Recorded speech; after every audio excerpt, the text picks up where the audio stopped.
Jangan lupa ya di-subscribe dan nyalakan lonceng notifikasinya. Pertama-tama, Niki mau ngucapin terima kasih untuk Bapak Hakim anggota, lawyer Niki yang paling hebat, Abang Fahmi, dari dulu sampai sekarang selalu mendampingi. Buat Bapak penuntut umum juga terima kasih banyak. Buat Kak Fitri dari awal sampai akhir selalu mendampingi. Jessica, Desratu, Kadep aku yang paling baik, teman-teman. Ya udah, jadi Semua terima kasih. Kata bahagia nih tadi begitu putusan seperti apa? Iya, sempat deg-degan di nggak bisa menangis kan. jadi gini, yang terpenting, jadi yang pertama kita alhamdulillah ya bahwa persoalan ini sudah selesai. Yang menjadi garis catatan kami yang terpenting, sehingga tadi saya sempat berdiskusi dengan Nikita bahwa Nikita tidak harus menjalani masuk penjara. Itu saja. Itu yang terpenting. Saya tidak akan membahas lain-lain. Bahwa Niki menangis karena dia tidak harus masuk penjara. Itu yang terpenting. Jadi saya tidak akan membahas pasal, tidak akan membahas pertimbangan dan sebagainya. Yang perlu kita syukuri, alhamdulillah Niki divonis tidak harus masuk penjara. Itu saja. Benar dan salah Allah yang tahu. Itu. Jadi kami tidak akan membahas macam-macam.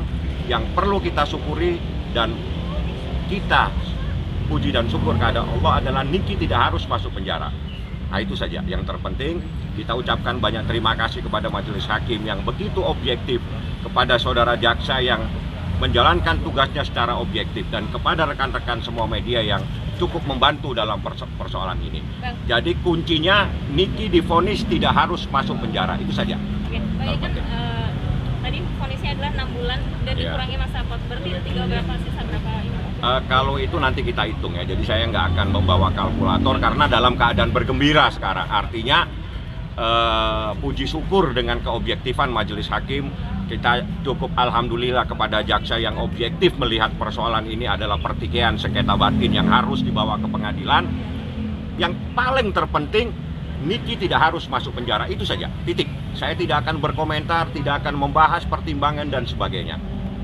Itu saja. Alhamdulillah Niki tidak harus masuk penjara. Udah. Niki sendiri mungkin punya nazar nggak sih waktu itu? Atau ada niat? Potong rambut. Udah potong rambut. Nah, kalau nazar mah nggak harus nunggu kayak gini-gini. Emang tiap itu kalau ada rezeki juga pasti Niki mah ada aja Niki sisihin. Cuman nangisnya karena akhirnya lelah Niki selesai. Itu aja. Dan akhirnya Niki bisa dapat keadilan sekian lama. Dari dulu nggak pernah Niki dapetin keadilan.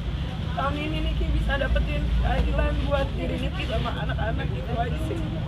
Tahun ini bisa dibilang tahun yang luar biasa juga buat Niki. Iya, banyak banget cobaan, banyak banget musibah, tapi ya alhamdulillah sih satu-satu bisa diselesaikan dengan baik. Kak Fitri, mungkin gimana melihat Niki dari semalam sempat cerita juga nggak sih menghadapi putusan hari ini seperti apa? Pasti aku ngasih tahu Niki yang terburuk yang akan terjadi hari ini. Pasti aku menguatkan Niki kalau terjadi apa-apa dengan Niki, kita semua, Bang Fahmi, aku dia selalu ada di Niki. Ya, lagi-lagi ini keadilan bagi seluruh rakyat Indonesia. Niki rakyat Indonesia mendapatkan keadilan. Benar kata Bang Fahmi tadi, yang penting Niki bisa pulang berkumpul sama anak-anak. Yang bikin terharu apa sih? Putusan itu sangat mengharukan. Karena apa? Selama ini Niki itu udah macam-macam dituduh menganiaya, babak belur dan sebagainya. Hakim sangat objektif bahwa memang ada kejadian, tapi dia tidak patut untuk dihukum masuk penjara. Itu saja. Artinya Niki tidak harus masuk penjara dengan masa percobaan. Nah, jadi Niki itu divonis tidak harus masuk penjara, itu yang terpenting. Nah, yang paling penting. Jangan lupa ya di-subscribe dan nyalakan lonceng notifikasinya.